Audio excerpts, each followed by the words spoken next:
views and opinions expressed in this program are those of the participants and do not necessarily reflect the views of BronxNet or the program underwriters.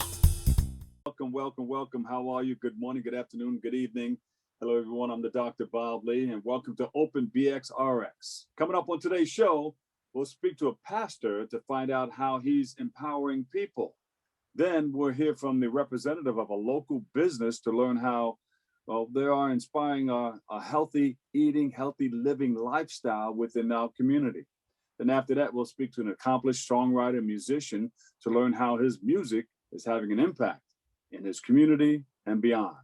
Then my man Bobby C has the latest in the world of sports. And then we'll speak to a Bronx native whose stardom is steadily on the rise. We'll hear about that, his latest project, and a whole lot more. Stay tuned. We are now open for business like this.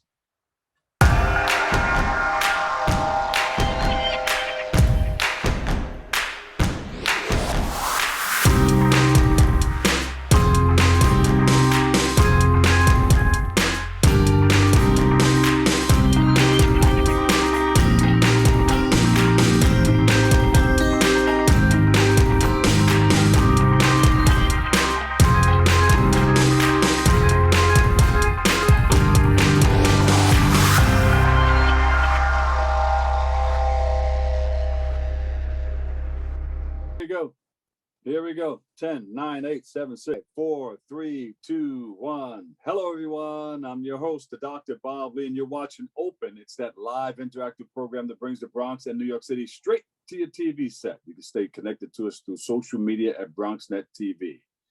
Now, leading things off, our first guest is the co-pastor of Bethesda Baptist Church, and he's here to speak about his work as a writer and how he's going to be inspiring others to do the same. So please welcome to the show, Reverend Alan Paul Weaver III. Welcome. Oh, why, thank you. It's great to be here. Thank you for having me. And tell Phyllis I said hello. Yes, I would definitely do that. All right. So tell us a little bit about you. I mean, I believe I met you from time to time. Are you in Mount Vernon?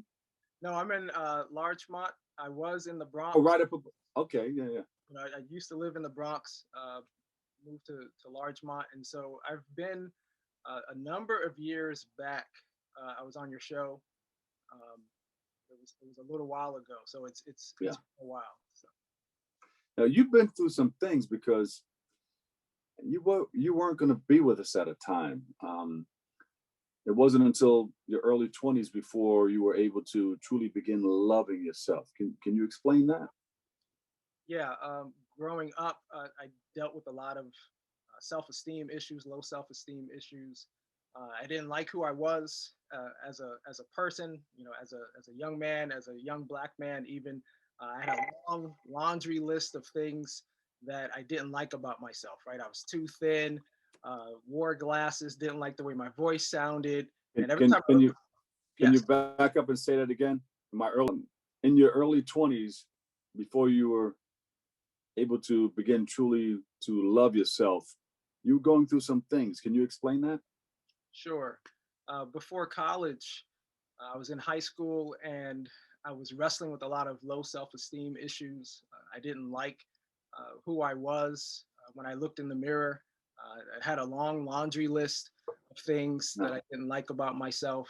You know, I wore glasses. I was tall and skinny, lanky. I didn't like the way my voice sounded. And so every time I looked in the mirror, I was upset with God because I felt like he made a mistake in making me.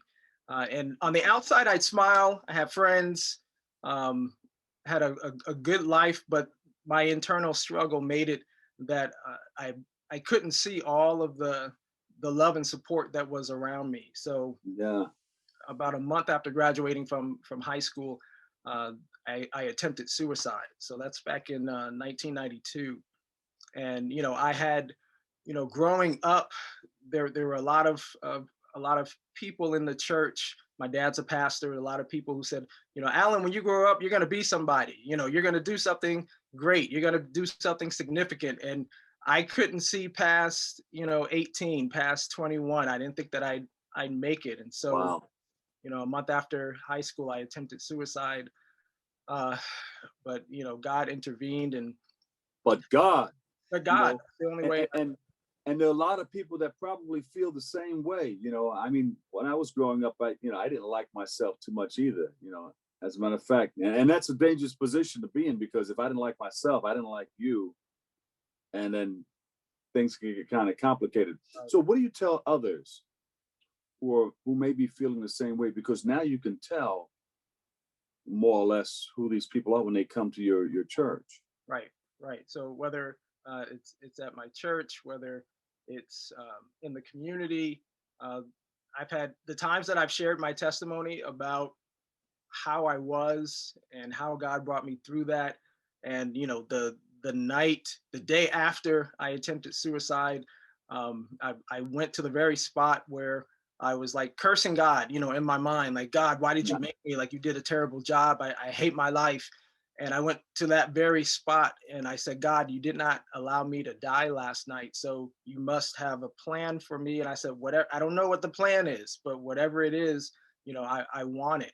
And I was already accepted to college, but I was ready to throw all of that away. Yeah. But then, so I ended up going to college, and it was in college that God was working on me, and I began to discover gifts and talents in communications that I didn't even know that I had, and God called me into the ministry, and to preach, then in 1995, God was like, I want you to write a book, and I said, I don't know the first thing about writing a book, and all of those things. So over the years, when I've told my testimony and shared my story, I mean, I've had grown men come to me and say thank you, like I was going through, I was thinking about taking my life, all of those types of things. So I've had men and women, boys and girls, be able to share their own experience. Yeah, see, it's in God's timing, and if we just waited a little more time, it's in God's timing and not our timing. Right. So and so when did you find out that you wanted to become a pastor or a reverend? It was in 1994.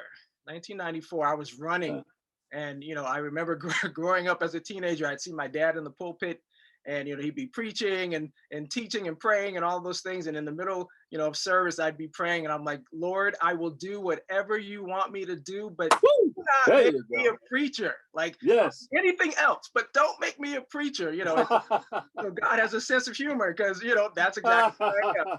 He said, okay, we'll see what we can do. and I'm at the same church where I said, Lord, don't make me a preacher. God's funny. So God has a sense of humor. So yes, he does. in 94, I was running from it in college, and I was just like, I could feel God saying, I want you to preach. And I was just like, no, I don't want to do that. And I was at a service, and I went to school at Bethune-Cookman University down in Daytona Beach, Florida, historically Black college. And I was at a service at a church, and there was a guest speaker. He was a white man, never seen him before in my life. He preached well. I couldn't tell you what the message is now, I don't remember, but I remember going up to him afterwards and saying, I really appreciated your message. And he shook my hand, and he held my hand. He would not let my hand go. And he looked me like dead in my eyes. And he said, thank you, but when are you going to preach? Whoa, there you go. My hand go, and he said, have a nice day. And so at that point, I had been running for a couple of years, and I was just like, okay, God, if you want me to preach, I'll do it. So God said, sit down. Here we go. Let me talk to you. Let pull you by the ear, like, here, come over here. Let me have a conversation with you. Yeah. So 8 books later. I never thought that I would be an author. Never had a desire as a teenager to be an author. And in 1995, I was a communications major at Cookman, and we went for a communications one-day seminar. And there were 4 people on the panel, and it was like somebody from TV, somebody from radio, somebody from magazines. And then there was this unknown young Black man who was a first-time self-published author. And it was something about his presentation that, like, this fire lit in me. And every time, they opened up the floor for questions, and a whole room full of people, I'm asking all of my questions to him.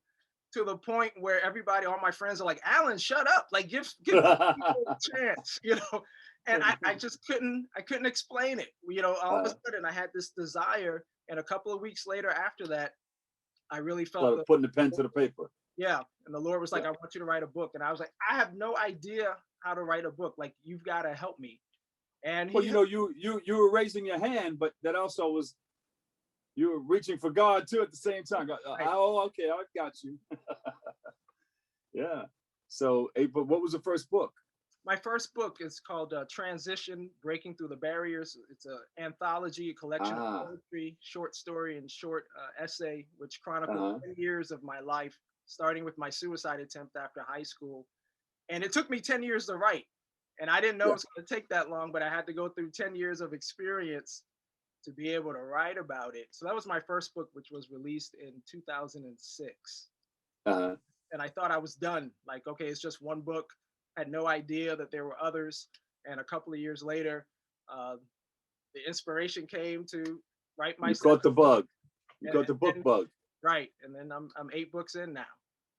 Well, and we got to read. We got to teach our congregation and our people in our community, for community building and everything, that reading is so important. You know, my father always read. Hal Jackson always came in. These disc jockeys always came in with the arms filled with newspapers. You got to read to be able to lead. Right. If you can't read, you cannot lead. I heard Pastor T.D. Jakes say that. Wow. But that's good. But then, what's your current book? Your latest book? My latest book is called The Resurrection Life, and just came out last year. Last year, and it is a 40-day devotional journey looking at the teachings of Jesus. Oh, wow. And, the interesting thing about that is in 2019, I came out with a book called Resurrection, the Big Picture of God's Purpose and Your Destiny. And it basically gives you the grand narrative of the Bible and helps you to understand, what the Bible is all about. And then from that, I was like, okay, the follow-up would be this 40-day devotional. And so I started writing it in 2019. And somewhere about November of 2019, the desire to write it just completely stopped. And I couldn't explain it. And then, of course, 2020 hits, and we're in the midst of a pandemic. And, I was looking to do that book for Easter, for Resurrection Day 2020. But of course, God had other plans. And about a week before Easter, suddenly I had the desire to write again, to finish it. And then my father called me, and he was like, hey, I want to do a 50-day devotional from Easter to Pentecost, to the day of Pentecost. Wow. Can you write, an email devotional that would go out every day for 50 days? And I said, well, I can do 40 because I'm already working on 40. Do the other 10. And he was like, okay. So I took what I had already written, which was about 50 to 60% done. And found a place for it. And then the Lord gave the other 50. And by the end of the 40 days, a number of people were like, wow, you should publish this, as a book. And I was just like, okay, all right, God likes the scenic route. We want to go from A to Z. And God's like, well, the A to Z, you got to go through B, C, D, E, And so it didn't happen how I planned for it to happen, but it happened. Yeah. And what's the significance of the number 40?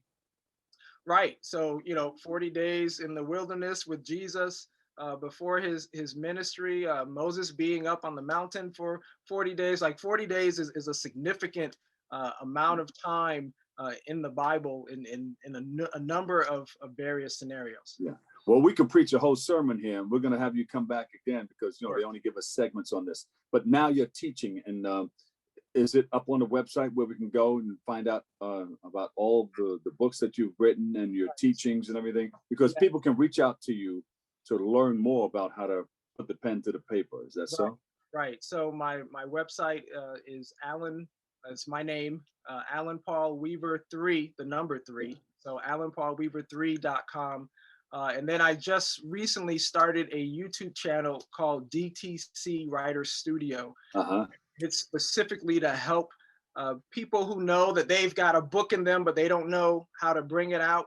that I will share my journey and the nuts and bolts of my journey, the obstacles, the successes, the failures, Yeah. steps that you need to do in order to go from a book idea to a final finish, product of having the book published in your hands. Reverend Alan Paul Weaver, thank you so much. We appreciate you. All pleasure. right. Phyllis, hey, waving a hand. God bless you. God bless you. All right, stay safe. We're going to take a break right here. I've got more open coming your way next.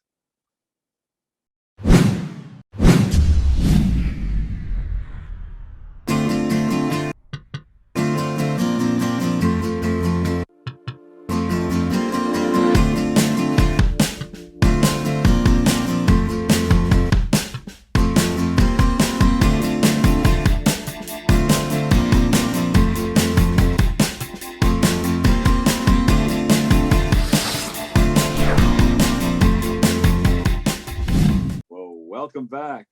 Thanks for joining us, and thank you for letting us share in this space and time with you. I'm the Dr. Bob Lee from 107.5 WBLS, and we've got a fantastic show lined up, and we've got more, just like this next guest, the co-founder of Plantega. He joins us to speak about the services that he offers by his organization within our community. So please welcome to the show, Neil Zacharias. Neil, how are you? Welcome. I'm good. Thank you so much for having me on. So you're into the business of healthy eating and healthy living. Explain it. Yeah, so we launched Plantega as a pilot project back in November 2020, right in the midst of the pandemic, right before the election. The goal being to bring high quality, sustainable, plant-based foods to New York City bodegas. And so we launched in 3 locations in November. Brand new, 3 locations right off the bat. Yeah. All right, where are they? So we have 1 in the Bronx and 2 in Brooklyn currently, but we're looking to expand. And what we did was we essentially put in place branded coolers as well as shelf units that carried products that were from some of the cutting edge plant-based food companies. And we also launched a special grill menu at these locations that featured entire plant-based versions of your favorite bodega specials, like a chopped cheese sandwich or a breakfast sausage, egg and cheese, and a deli sandwich just made entirely of plant-based ingredients. Oh, you're going to send some over to us so we can try it and talk about it? You got That's to the wear best the part shoes. about this. We should be there in person. I would have been.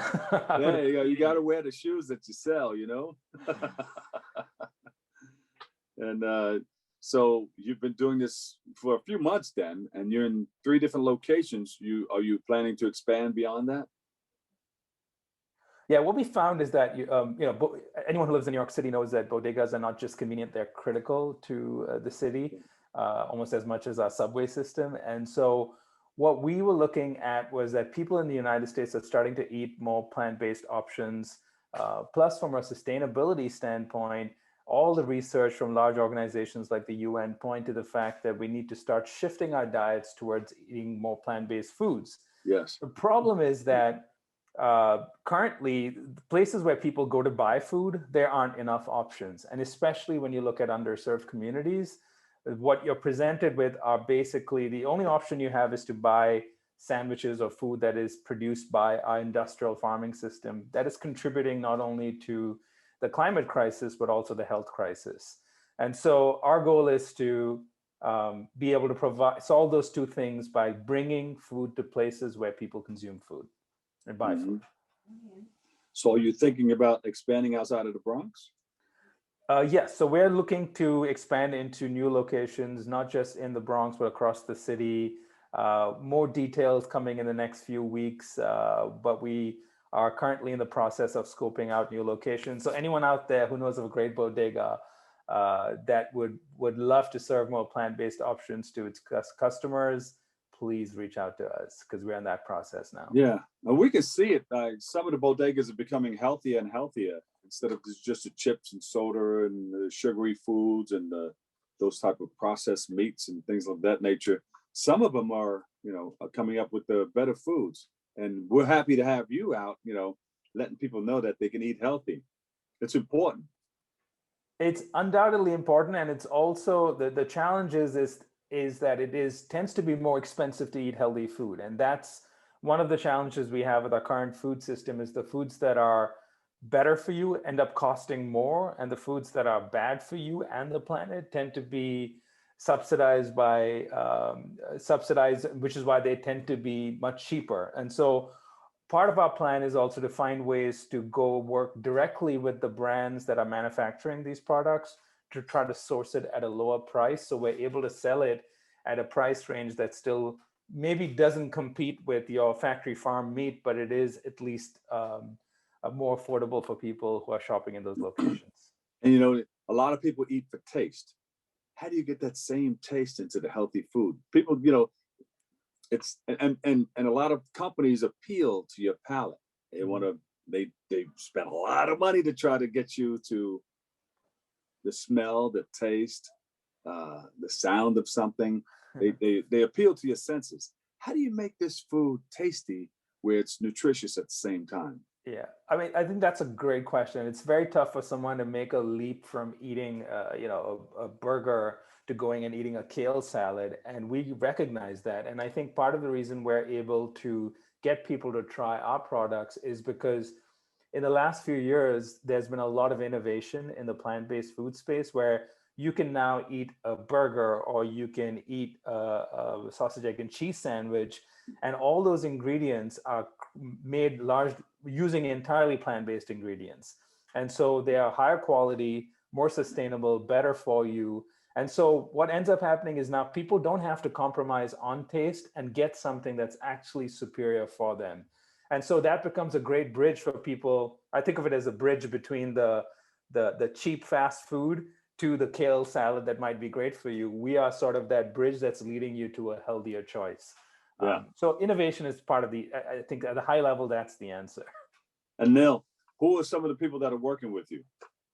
So in terms of so for us to be successful, we need to satisfy three different segments. One is we want to make sure that the bodegas are successful, that they have struggled during the time of the pandemic. We want to make them financially more resilient in the times ahead. So one, we want to make sure that the products we bring make money for them.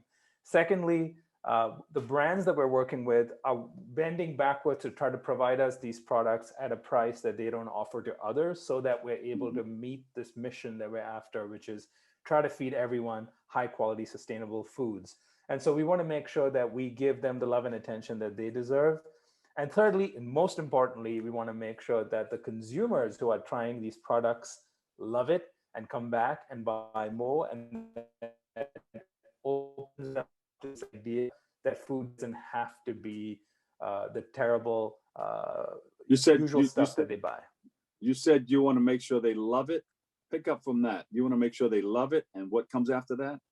We want to make sure that they love it and they keep coming back for more, so that it opens up their palates and their minds and their hearts to eating healthier, sustainable foods.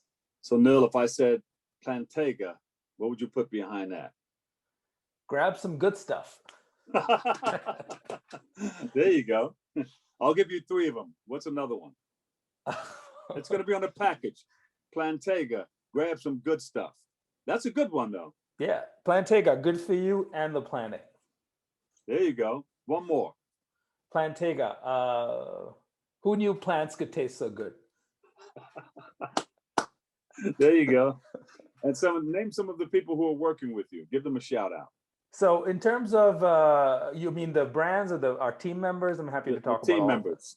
So we've got an amazing crew working with us. So one of our lead culinary and content directors is Eric Castro, who runs the Instagram account How to Be Vegan in the Hood.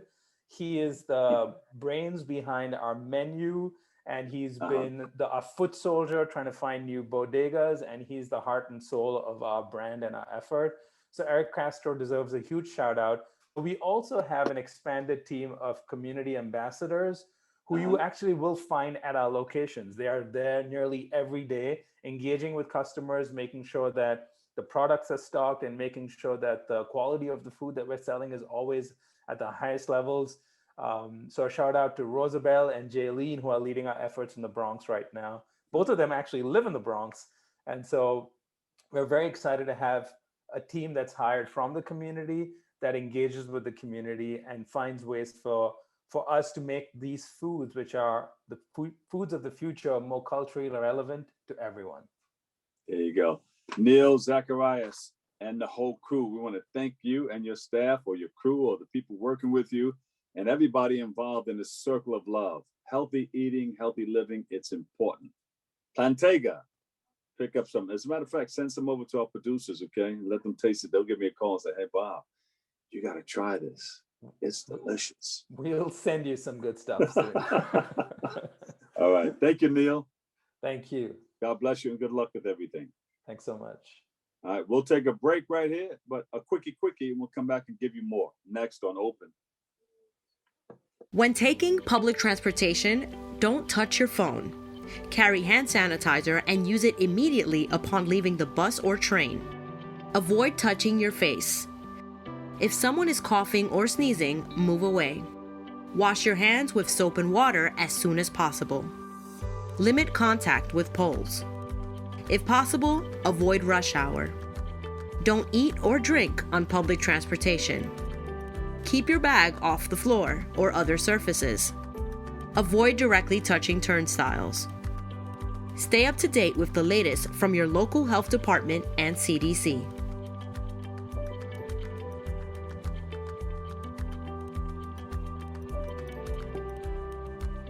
Welcome back, everybody. I'm the Dr. Bob Lee from 107.5 WBLS, and our next guest is a songwriter, jazz musician, and owner of Van Taylor Productions Music Publishing Company. And he's an advisor to the board of Historic Colored Musicians Club of Buffalo, New York.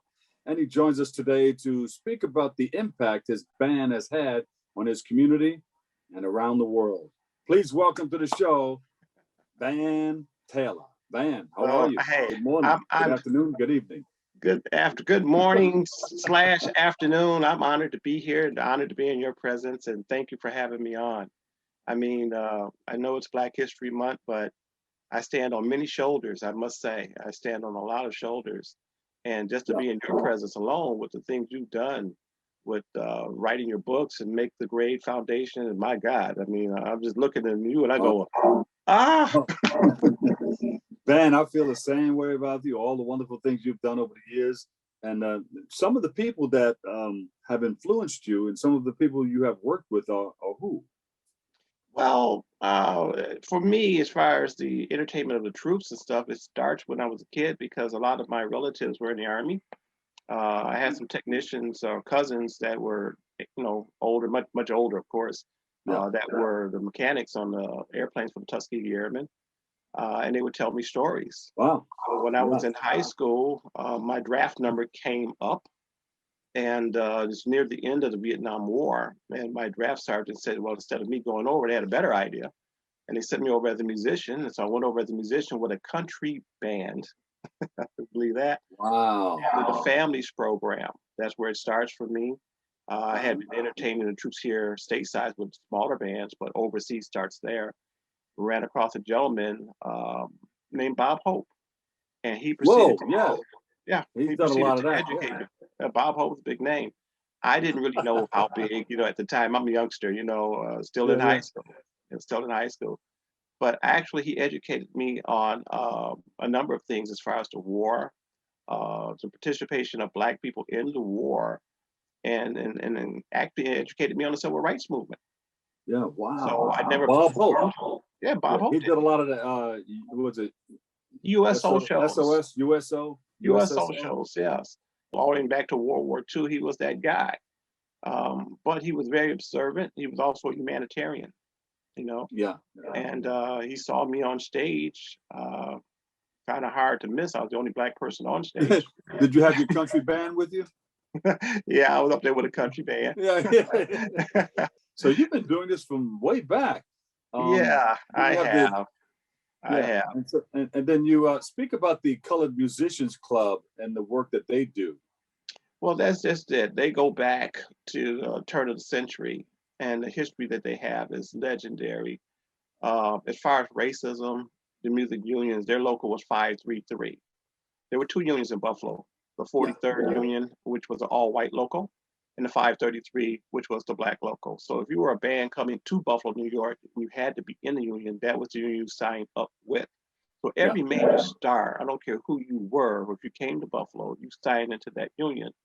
And the blessing was that they owned the building. And as they merged the AFM, American Federation of Musicians, which I am a union member, have been since I was a teenager, they absorbed all the Black Musicians Club, except for this one, because they owned the actual building. Thus, historically, the Colored Musicians Club in Buffalo, New York, is the oldest club in the United States. That's a matter of fact and record. So I encourage people to go to our site, CMC Buffalo or cmcthemusic.org, and check it out. We have a museum there. I served as vice president, and my responsibility was to make sure that the museum happened. It did. So it's something that you can come to and see not only the history of the museum, all the people that participated there, all the wonderful musicians that came through there. Miles Davis came there, was a young guy. Dizzy Gillespie used to come up there to practice. Sarah Vaughan, Aretha Franklin, you name it. Aretha lived in Buffalo for quite some time. Yeah. Her dad, yeah.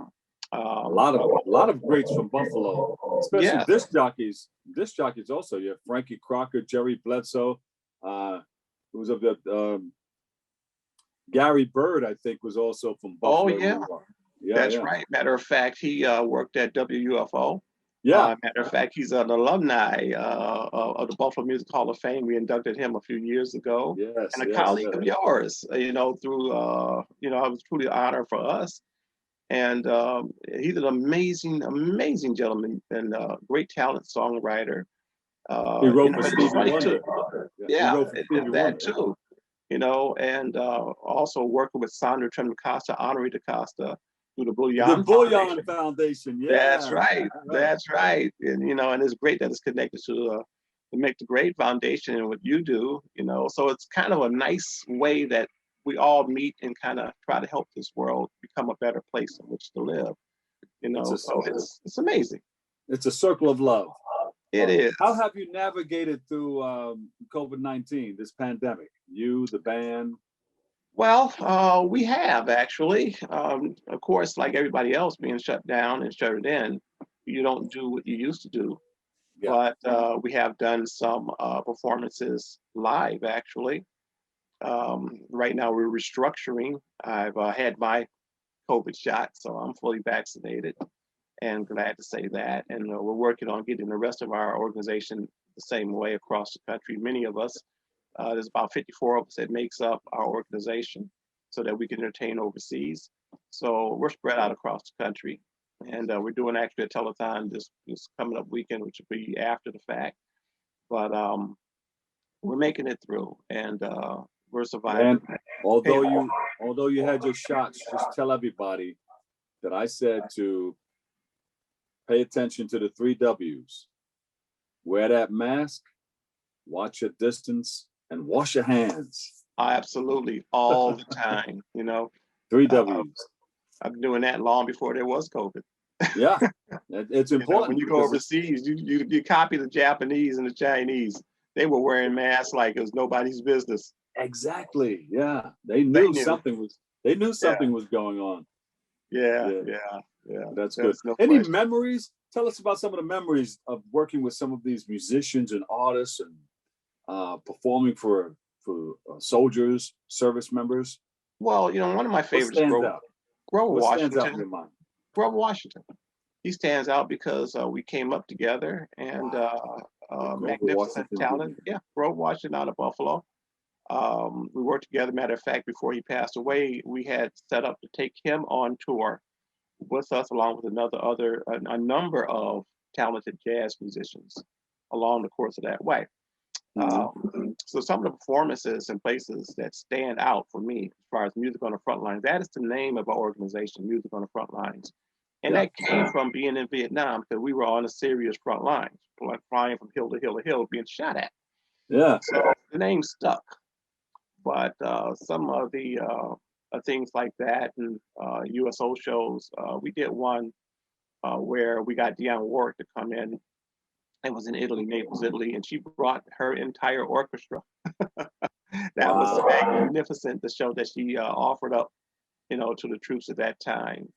And there's a number of people, when I look back over history, I think about when James Brown came over into Vietnam, which was before me, and then Louis Armstrong. They're the ones that opened the door for me. So I stand on their shoulders, actually. Yeah. And the talents of what they did, and then I tried to open the doors for people behind me. So that's what I've managed to do. And speaking of that, here in Buffalo, by supporting the troops, we're starting the first ever in the United States American Veterans Monument, which will be here in Buffalo, at the Buffalo Naval Park. And that's a very important venture because it's never been done. There will be actually a place you can go to and learn the history of African Americans that have fought in every single war since this country was founded, and the details of what they were and who they are. And, so you have some history in the making. It is. It's going to hopefully be completed by the end of or fall of 2021 because of COVID. We're behind schedule, and things like that. Where can people go to find more about the work that you're doing in our community? Well, it's like this. You can go to musiconthefrontlines.com, okay? And then my band is Tailor Made Jazz. That's the signature group, Tailor Made Jazz. We're the longest running group for Armed Forces Entertainment under that name. Armed Forces Entertainment is the official, I always say that they are the official entertainment company for the United States government. Music on the Front Lines, we are civilian contractors, which offer our services to MWR, Armed Forces Entertainment, and everybody else that calls upon us. Yeah, he's a part of the Tailor Made Jazz Band, songwriter, musician, and member of the Colored Musicians Club of Buffalo, New York. Van Taylor. Thank you. Coming up next, I've got my man Bobby C. He's got the latest in the world of sports. Next.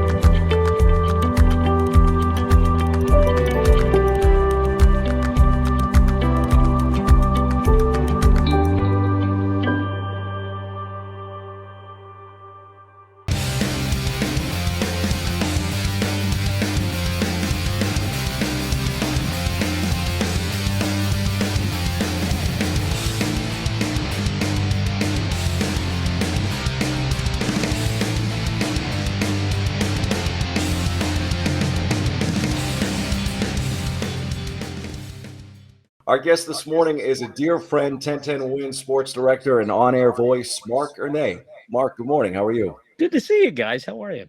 Great to see you. Some better weather here in the Big Apple, and I know I'm excited for the spring and summer. I'm definitely over COVID-19.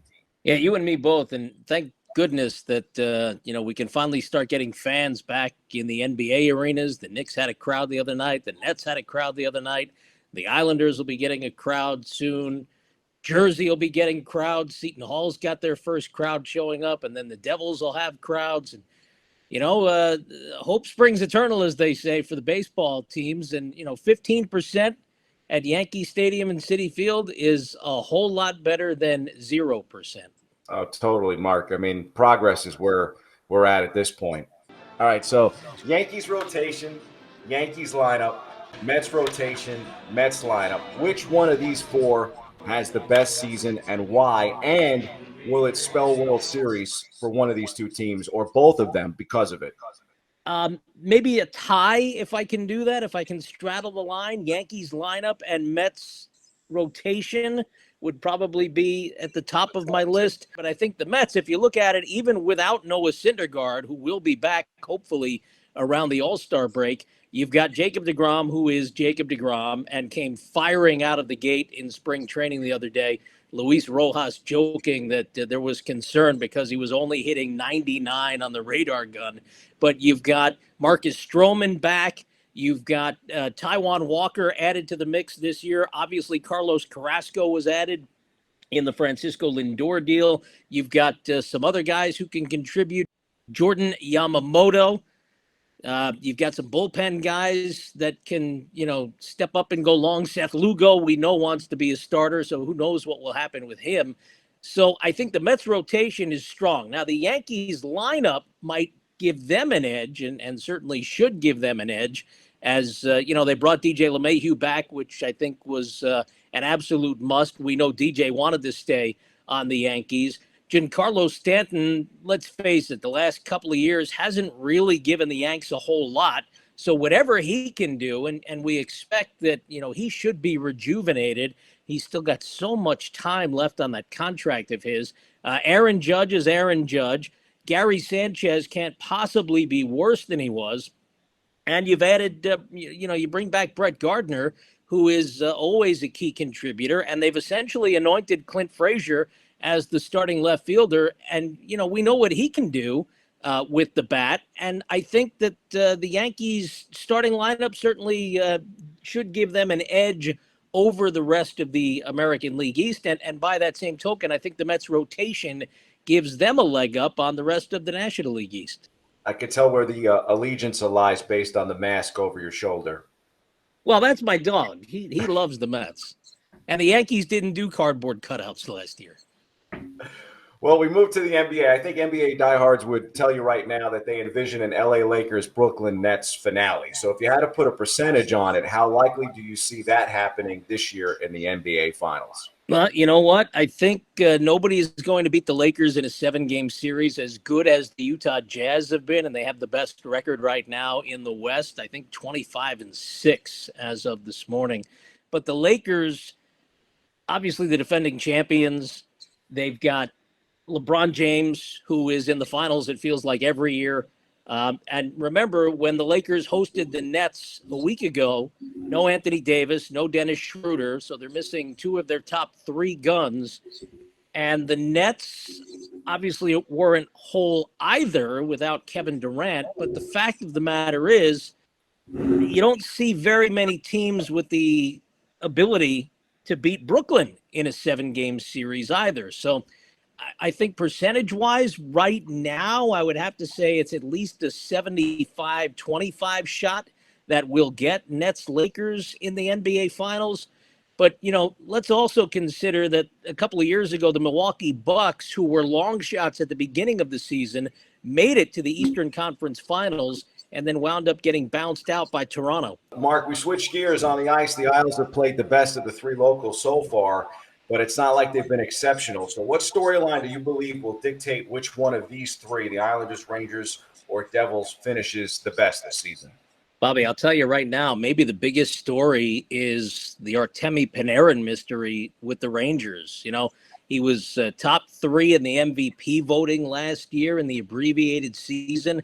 The fact of the matter is, if he can come back from this whole scandal that's been brewing over in Russia, and maybe it's a non-scandal given everything we've heard about it the last couple of days after the charges that were leveled against him, if he comes back and Shesterkin can get going and Georgiev provides some more solid goaltending, I think the Rangers probably have the best shot right now at going the deepest into the Stanley Cup playoffs. And, the Islanders have been very inconsistent, Bobby. I think that's been their biggest bugaboo so far. Their goaltending hasn't been exactly what we've come to expect the last couple of years, but Varlamov is starting maybe to come around. Sorokin hasn't gotten a lot of time yet. One of the things that actually might help them, they do have Corey Schneider lurking, right, as the 3rd goalie. So if need be, he would come in fresh.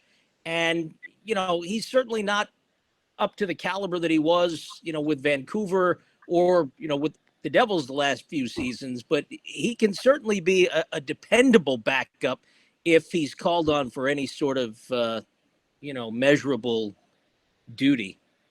Final question, Mark. I did my commentary piece on Friday on Naomi Osaka. I've always said in my lifetime, I think Serena Williams is the best that I've ever seen. I realize Osaka has a long way to go in her career, but do you think that she has a chance to eclipse Serena and perhaps, earn that spot as the greatest female tennis player of all time? It's funny, Bobby, you think about when Tiger was starting out and racking up all of those major titles and, he'll definitely pass Jack. And, here we are in 2021, and obviously given everything the Tigers had to go through with the back and now the injuries from the car crash, he's still 3 away from Jack's record of 18, right? So you look at Serena, who's been stuck on 23 for 4 years now. The last major she won was the Australian Open in 17 when she was pregnant with Olympia, who's going to be 4 in the fall.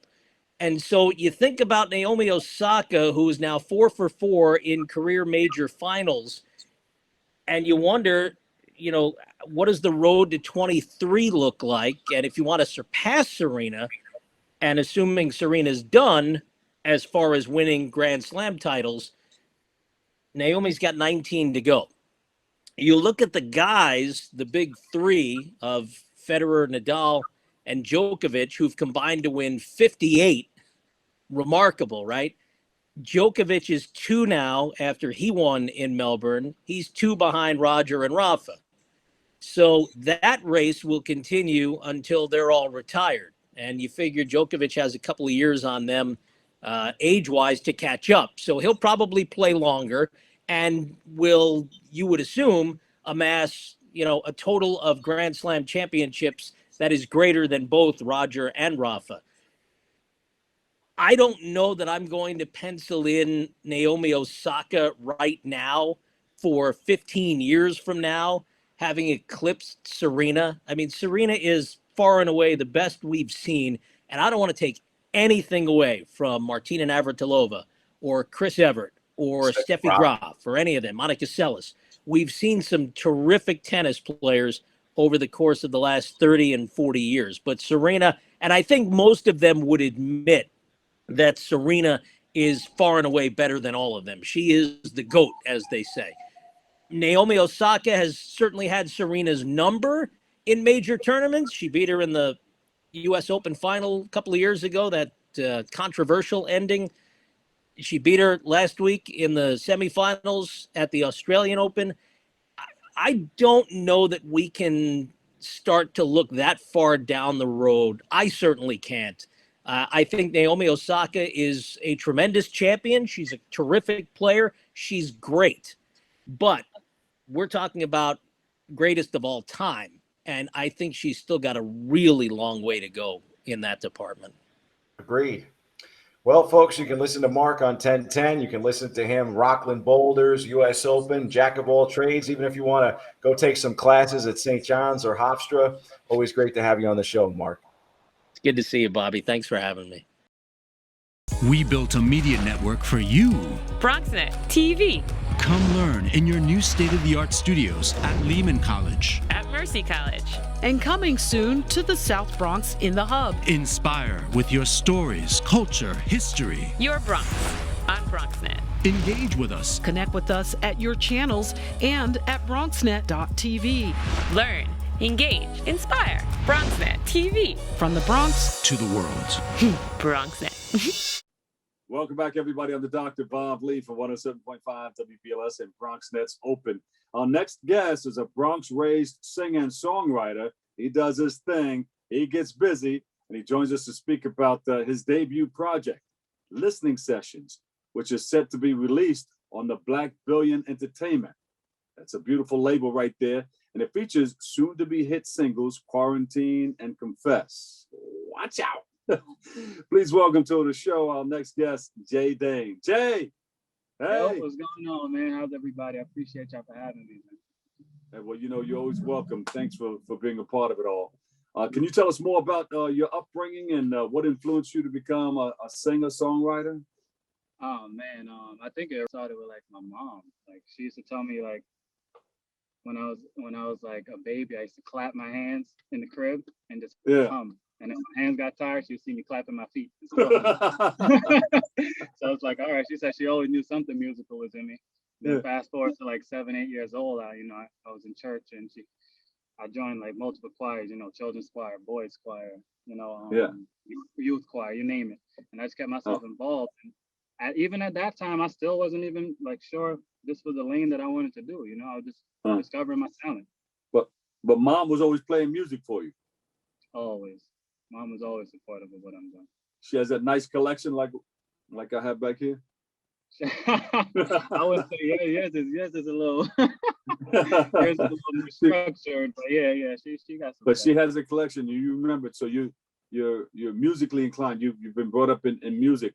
Now tell us about your experience with the Boys Choir of Harlem. How did you find your way into that, and how did you prepare for the big stage as an artist? Yeah, so that was a random situation, man. I'm not gonna lie. With that school, you had to like be in choir academy to be on the choir, and I went to Columbus. I'm from the Bronx, you know, like I'm from the town. So a girl that went to my church, her name is Sarah. Shout out to Sarah Goldburn, and she asked me to just come with her to her rehearsals. Yeah. And I went and I met Miss Riley, and it turned into like an audition. And ever since that, I was the only person not from the school that was on the choir. So I took that. And Sarah was happy. And Sarah, does she smile now? Oh, Sarah's always smiling. So what's the difference between who you were as an artist when you started and who you are now? When I first started, to be honest, I was definitely not as like confident going into the booth, and that changed a lot of things for me, because just stepping out of my comfort zone allowed me to revamp my sound. Like I listen to all the stuff that I've done, and I'll be like, damn, I would have did it differently now. Like, and that's how I always want to keep it. You always want to have some type of progression in what you're doing. And do you get frightened before you go on stage? Because a lot of people do different things, to try to get rid of that fright. Absolutely. I don't think if someone told you that they didn't, I don't care how much they love it. I would think they're lying, to be honest, because it's just that natural feel that you get. It's like, wow, there's a bunch of people out there staring at me, even though they may know my songs, or they may waiting for me to perform. It's always just that wow for me, at least. So definitely, I always still have a little stage fright, but I always tell myself, once I start, you gotta finish. I mean, I host a lot of shows, so I see what some of the artists are doing. Sometimes they'll let you see them. Sometimes you'll be there, but for them, you're not even there. They're like zoning, because they want to be able to see their performance before they hit the stage. And some of them, they do different things. Some of them, hey, oh, and try to different things. You think they're crazy, but they are preparing to go on to give the best show of their life. Shaking their hands. Yeah. I gotta get the jitters out, man. Whatever you gotta do to get yourself comfortable. Do what you gotta do to make it work. Now, you recently rebranded? Yeah, I was actually JB not too long ago. I changed my name. It's like the way, like I said, the way I record my songs, the way I stack, the way I even like see music now is like different, Yeah. So, who helped you with that? Who helped you notice that? You just found out yourself that you need to rebrand? Not at all. It's all around me, man. Everywhere I go, different studios, different like friends that I have, just different people that come in my life. I listen to comments and certain things stick. Like one thing people always say, Jay, you sing a lot. So it's like I try to. I take that as a good thing, and I take it as a maybe I should incorporate the singing with a modern sound. Maybe I should give them a little hip hoppy with the singing, and still be me, but give them. And I took that, and then that was the main thing too, because in the beginning I was really just trying to just do my own sound without thinking about the people. So now I'm trying to be more people friendly. Just let everybody know that package that you have. So how has COVID-19 affected you? Did it help you? Did you sat down and just settled down and wrote more, or what happened with you? Oh yeah, I say it all the time, man. I mean, I would say this too. Sorry for anybody who's been affected directly during these times, because it's tragic. But for me personally, it's been a blessing. Like because I'm used to being outside. Like I'll be on the road, I'll be on the move. Like I'm here. But with everything that happened with quarantine, it kind of forced you to like look into yourself. You have all the time in the world, so. I really got to sit down and focus and just like really, really revamp myself. So I'm grateful. You thinking about getting a shot? I'm thinking about it. Thinking. We'll leave it at still thinking. If you jumping on planes and stuff, maybe I don't know. Maybe that's a thing to do. So you had that new record, listening sessions. Talk about that. Oh, that's the project. Yeah, that's the project. Yeah. Listening session. It was actually supposed to drop January 10th. And it got pushed back, which I'm happy about because I actually want to switch some songs around if possible. But yeah, it's a dope project. It's my first one that's gonna be dropping. Yeah. There's 2 songs in that project, right? Quarantine and Confess. Yeah. Yeah. Quarantine and Confess, they're out. I also have Fire and Lit that's out, 4 singles out. Yeah, videos for all of them. I don't think there's no video for Quarantine, but I got a bunch of other videos about to drop too. It's like so much. I got so much for y'all, man. I don't even know where to start, man. Yeah. I just when you do the video for Quarantine, you're gonna do it in your house? Nah. I'm thinking. I'm not sure where I want to do it yet. Yeah. I want to do it up. I want to get the gas mask. I want to, get everything. Whoa, yeah. Yeah, I want to go big with that. Do that whole thing. So that's going to come out soon, right? Or you still trying to rearrange it? No, it's definitely well, the single's already out. It's already spinning around. But as far as the video goes, I haven't got the date for that yet. So I'll keep you guys posted. So what's next for you? What do you think you're looking at coming up? What's coming down the pipe? Right now, with everything going on, as far as the COVID thing, I can't physically be anywhere. Hopefully everything starts to open up soon. But I'm just gonna keep being consistent. I'm dropping singles for you. I'm giving you visuals. I have a bunch of videos coming up. Just stay tuned. JDane.com if you want to tap in there and subscribe to the newsletter. I'll keep you updated with everything. There you go. J Dhane, tell us, what would you say to some young people that want to try to do the same thing that you're doing? Oh man, yeah. Anybody who hears this, be yourself. There's no other key. Be yourself. Don't try to be anybody else. If you have something that you want to do it. You have your mind set on something, do it. Because we as artists, we're all different, and we're different for a reason. There's not one artist that's the same, and that there's a reason for that. So just be yourself in everything that you do. My man J Dhane, singer and songwriter, he's gonna go far. Hey, thank you so much for hanging out with us, man. Appreciate you, man. Thank you for having me. God bless you. All right, that's all we have for today's show. All good things must come to an end. Janet Jackson song. Funny how time flies when you're having fun. Unfortunately, that's it for now. Thank you so much for tuning in. Thank you for checking it out. We really appreciate you. Thank you once again for letting us share in this space and time with you. And remember, what you are is God's gift to you, and what you make of yourself is your gift to God. So choose your choice. Let the choice control the chooser. Remember that this is the day that the Lord has made. Let us rejoice and be glad in it. The Doc Bob Lee, I'll catch you over 107.5 WBLS. Another day, another way. Love you all. Peace.